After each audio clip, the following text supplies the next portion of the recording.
Hey everybody, Jedi Jack Luther. It's Wednesday, and that means it's time for a Nestle's Crunch. I'm just kidding.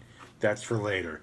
No, you know what time it is. When you see me on here, you know it's time for What's in the Box. And once again, we got the infamous What's in the box because we can open up stuff and put it in a box and just lift the box up because we already know what this box looks like.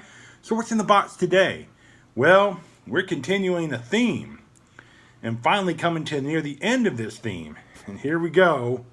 It is from 1985, Mattel's Wheeled Warrior line. This is the final monster mine in my collection. If you've watched the previous videos, I got Sawboss, we got KO Cruiser, we got Gungrenner, and today we got Terror Tank. Now, Terror Tank is missing a few pieces. You're going to notice it's like, doesn't look like he's complete, and he's not really. I just got him in the mail, but I got a great deal on this figure, and he is missing a few pieces. But because of that, I got him at such a low cost. Getting this body was the most important piece. It makes no sense to go out and buy, hey, I got the spike part for Terror Tank. I'm down one piece. I just got a whole bunch more to go. No, you need to get the whole body of it. So that's what we did. So Terror Tank came with most of his stuff. The ad said it was near complete, but yeah, we're talking about maybe 50% complete. But still, a good deal is a good deal. Let me show some stuff. He did come with some of his original accessories. I've cross-checked it. A chrome hook, this gray spike piece. He had his 3-point axle and his treads, and he had the tank turret and the gun itself that attached to the front. The wheel that's on here is an original wheel that would go with Terror Tank, but he didn't come with this wheel. He came with another wheel that was not exclusive for this figure. So what I've done is I've traded them out and ordered new wheels, so he'll have his complete set of wheels for his vehicle. So at least the wheels are coming. I just got to find the last few accessories. He'll be complete, and then we will have all 4 monster mines. And once again, I only had, back in 85, I only had Gungrenner and Drill Sergeant. And Drill Sergeant was fun. At some point, I might get the good guys. But that's going to be a long time coming. It's going to take a while. Because much like these guys, complete sets of those are not cheap. But I wanted the monster mines first because these vehicles are very unique. They're all different colors. They're all different styles. And even though the good guy vehicles, the Lightning Lee, the vehicles are different styles, they're all the same color. So they, it's a uniformity with them. But these guys are all different colors and styles, and you got a pickup truck, you got a tank, you got a futuristic Jeep looking one, you got this sci-fi with a buzzsaw. They're just really interesting vehicles. I watched the cartoon a few times, and I often wondered that the cartoon and the toys don't blend very well because the good guys only came with little minifigures that were about that tall, and they didn't look anything like the cartoon. And the cartoon and the toys were just on different levels. But the toys are wonderful. These are really like little masterful art pieces here. They display so well once they're all complete and they're all lined up. And I'm just very happy that this one came in today. His wheel should be here shortly. And once I get it complete, I'll do an update. I'll do one of my infamous What's Up date to show you the complete vehicle. I'm hoping to have it completed.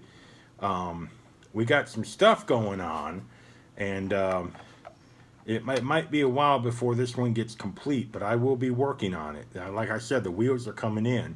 This thing is missing 8 pieces. Each wheel I count as a piece. So it was missing 8 things. Well, I got 4 wheels coming in, and that's half of that. So I cut down what it needed in half.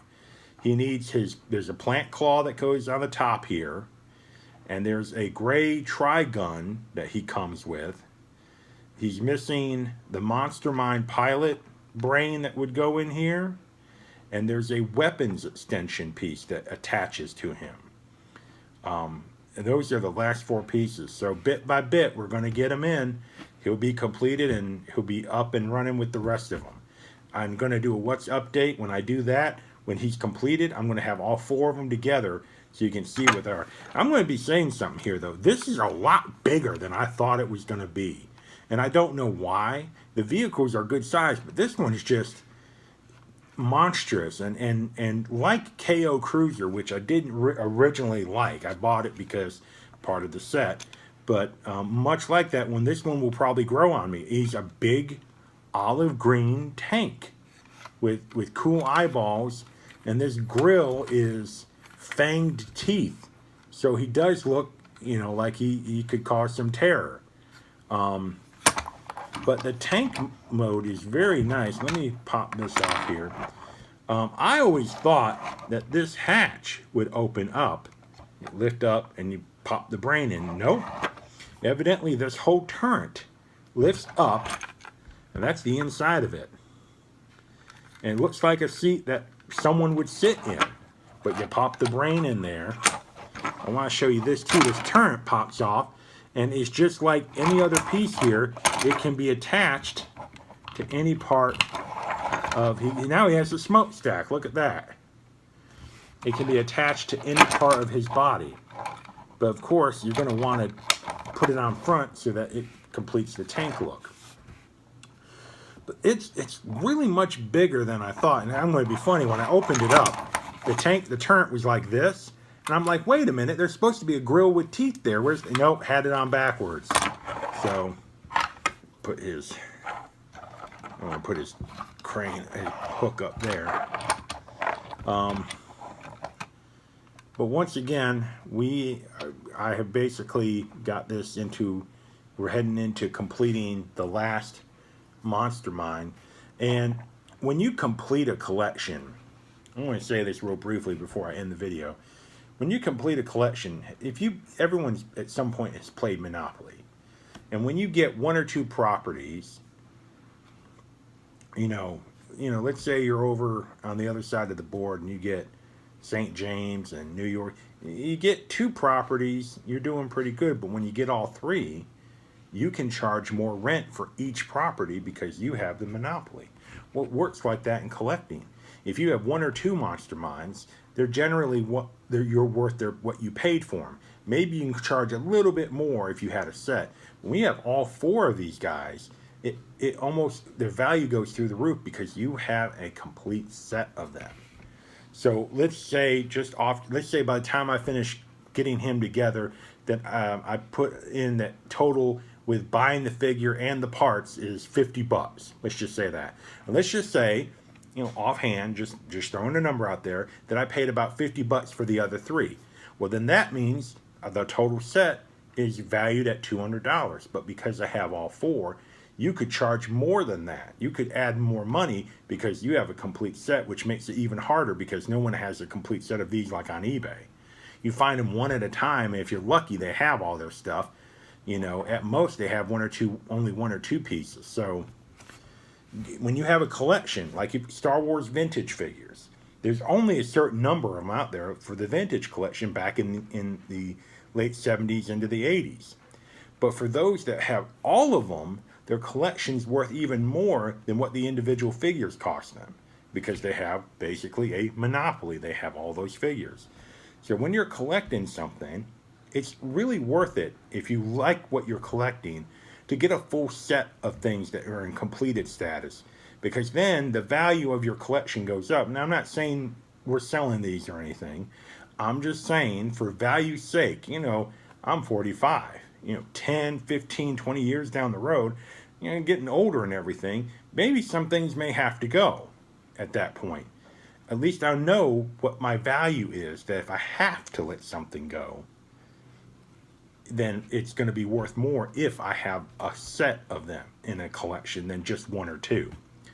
but that's just my 2 cents. It may or may not work out for everybody, but that's how I feel it looks like it works out a lot of times. So for this beautiful Wednesday in April, it is the 17th, I think. Yeah, 17th. 17th of April. What's in the box? Terror Tank. And he'll be completed here in a little bit. Maybe within a month or so, I'm thinking. Because some of the parts I still can't find on eBay. So it's hunting the parts and hit and miss. So, but when he's completed, we're going to do a What's Update. I haven't done one of those in a while. And we'll have all of them displayed together. You get to see the entire set. It's going to look so good. So, for What's in the Box, it's Jedi Jack Luther. So you tune in. If you see this video on the off chance you just caught it by accident and you think, wow, that guy's kind of funny and he's doing some interesting stuff and he knows something, hit the subscribe button, man. I could use some more subscribers. Everyone could use more of those guys, right? But if you are subscribed to this channel already, I want to thank you for being a subscriber. I'm trying to get videos out the best I can. Your patience is more than being welcomed. So everyone have a great afternoon and be blessed. And God bless you for being a subscriber and watching these ridiculously off-the-wall videos. Once again, I'm Jedi Jack Luther. I have to keep saying that. That way I can remember who I am. I never know. I might bop my head and I can't remember who I am. Oh, I'm watching this video. I'm Jedi Jack Luther. So have a great afternoon. I'll see you next time when we have the magical What's in the Box. And when we raise it up, there could be something under. Oh no, it was my hand. I will see you next time on What's in the Box.